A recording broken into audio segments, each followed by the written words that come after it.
صرف قرآن ہے، صرف قرآن ہے، صرف قرآن ہے، صرف قرآن ہے، رب کا نوع بشر پر جو احسان ہے ہر مسلمان کا جس پہ میری امت کی اکثریت یہ دنیا کے پیچھے دوڑ لگائے گی.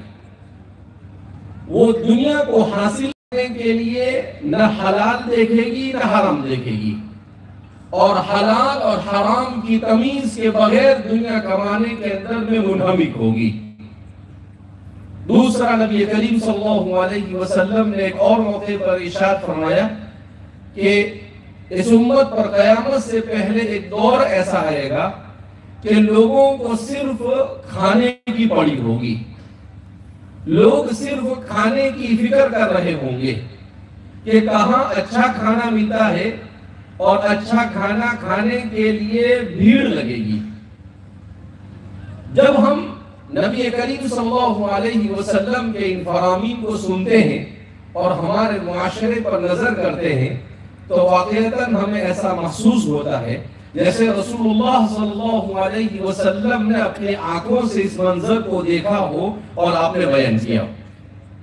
ابھی 2 سال پہلے میں دلی گئے تو دہلی میں جامع مسجد جمعہ کا دن تھا، تو ہم نے کہا کہ بھئی دہلی آئے ہیں تو جامع مسجد میں نماز پڑھ لیتے ہیں. تو جامع مسجد میں نماز کے لیے گئے. جب نماز پڑھ کر باہر آئے تو 15-20 سال پہلے کا دہلی مجھے یاد آیا.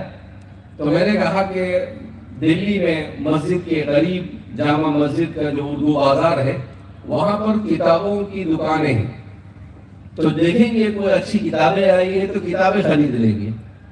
لیکن مجھے تعجب ہوا جب میں جامع مسجد کی سیڑھیوں سے اترا اور اتر کر کتابوں کی دکان تلاش کرنے لگا تو مجھے ڈھونڈنے سے بھی کتاب کی دکان نہیں ملی، بلکہ کتاب کی جگہ پر کباب کی دکان ملی. میں نے کہا کہ یہ تو کتاب کباب میں بدل گیا، اور ہر جگہ پر لکھا ہے کہ بھئی تازہ کباب ملے گا، لذیذ کباب ملے گا. تو میں نے کہا یہ امت تو کہاں سے کہاں چلی گئی. کہاں کسی زمانے میں پوری لائن کتابوں کی ہوا کرتی تھی، پوری لائن میں جب میں نے چکر لگایا تو ایک بیچاری ٹوٹی پھوٹی پرانی دکان نظر آئی، ورنہ ساری کی ساری ہوٹلیں ہو گئی. یہ صرف پچھلے 15 سال کی تبدیلی ہے. تو اس لیے انسان کو یہ سوچنا چاہیے کہ وہ جس دنیا میں رہ رہا ہے، اس دنیا میں کیا وہ صرف کھانے کے لیے آیا ہے؟ کیا وہ اس دنیا میں صرف اس لیے آیا ہے کہ وہ اپنے بدن کو راحت پہنچا دے؟ کیا وہ اس دنیا میں صرف اس لیے آیا ہے کہ اپنی من کی مرضی کے مطابق زندگی گزار دے؟ نہیں، ہرگز نہیں. مومن کا تو یہ مقصد ہو ہی نہیں سکتا ہے.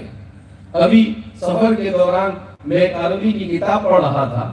اس کتاب میں مصنف نے کتاب کا عنوان ہی لگایا تھا هل نطقتها حقا، کہ کیا کلمہ شہادت کو آپ نے دل سے پڑھا ہے یا نہیں پڑھا ہے. 400 صفحے کی عربی میں کتاب. اس کتاب کو تقریباً احمد آباد سے نکلے تو میں سفر کے دوران پڑھتا رہا. تقریباً آدھی کتاب میں نے پڑھی تو اس کتاب میں ہمارے حالات کی منظر کشی کی گئی. انہوں نے کہا کہ ہم نے کلمہ تو پڑھ لیا اپنی زبان سے، لا الہ الا اللہ محمد رسول اللہ، مگر کبھی ہم نے یہ غور کیا کہ یہ کلمہ ہم نے دل سے پڑھا ہے یا زبان سے پڑھا ہے. اگر ہم نے اس کلمے کو دل سے پڑھا ہے تو ہماری کیفیت کچھ اور ہونی چاہیے، اور اگر ہم اس کلمے کو صرف زبان سے پڑھ رہے ہیں تو ہماری کیفیت وہی ہے جس کیفیت میں ہم مبتلا ہیں.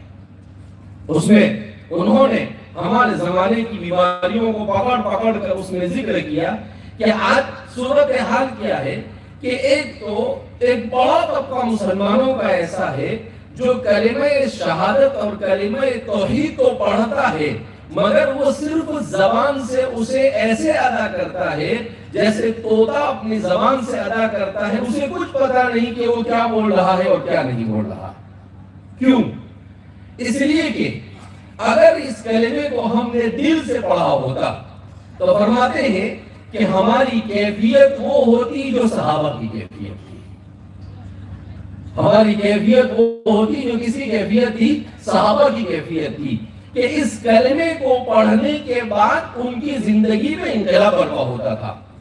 ہم اگر اس کلمے کو پڑھتے ہیں، ہمارا ظاہر اگرچہ کچھ ٹھیک ٹھاک ہو جاتا ہے، مگر اس کلمے کا مقصد صرف ظاہر کو ٹھیک ٹھاک کرنا نہیں، اس کلمے کا مقصد ہے پوری انسانیت کے اندر میں اللہ کی ربوبیت کو عام کرنا، اور انسان ہر کام کو صرف اور صرف اس لیے کرے کہ خالق اور مالک کو راضی کرے۔ صرف قرآن ہے، صرف قرآن ہے، صرف قرآن ہے، صرف قرآن ہے، رب کا نوع بشر پر جو احسان